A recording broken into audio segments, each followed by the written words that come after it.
It's like a valve for electric transmission line. Electricity likes to flow wherever it wants to flow. If you remember your high school physics, it's path of least resistance. What we're doing is changing the path. SmartWire Grid makes a distributed series reactor. We call it a DSR or SmartWire. It enhances reliability, it reduces the congestion. It allows us to get more use out of our existing transmission system than we can using conventional technologies.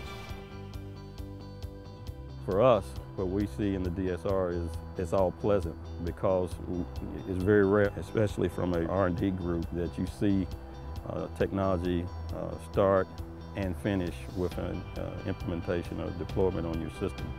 The technology was sufficiently well developed that NEETRAC and Georgia Tech were looking for a company to take it out of the lab.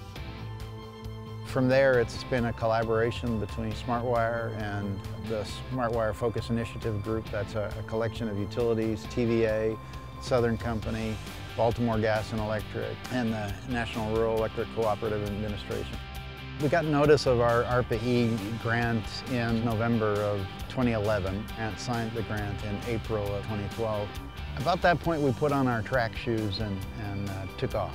We advanced anywhere from 1 to 3 years from where our original plans with the ARPA grant. We went from having tested our initial prototype, we redesigned the product, went through very significant testing, to having planned the installation with TVA, worked with TVA to install 99 devices, and now they're up and running. And TVA is coming back to us with data and analysis and talking to us about other applications for the DSRs that weren't in the original plan. We envision the DSR could be used in several different ways. With the units installed, we believe that they're going to balance out the load going across each phase. That we can get in and get out fairly quickly, install the units, and downtime is a minimum. Fault location might be of use to us, and so it might support sending crews out to the exact locations as opposed to guessing exactly where a fault may have occurred. It's more than just ARPA-E gave us funding for a project. They're helping us think broader than just get your technology developed, make sure that it works. They're really helping us think about the whole business aspect. We manufacture in St. Louis.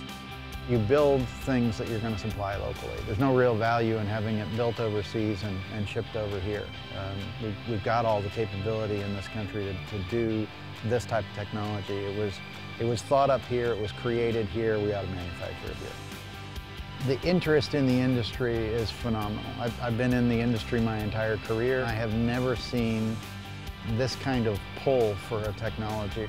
We are getting inquiries from major utilities throughout the U.S. and around the world. When we look at it from a long-range perspective, what we see is going from a fairly fixed and not overly dynamic transmission system to an almost infinitely controllable transmission grid.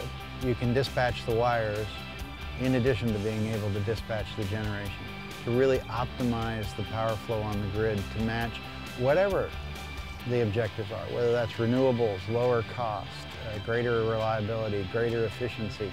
We don't know what the demands are going to be in 10 years. What we do know is that having greater flexibility in control of the transmission system will support whatever those goals are.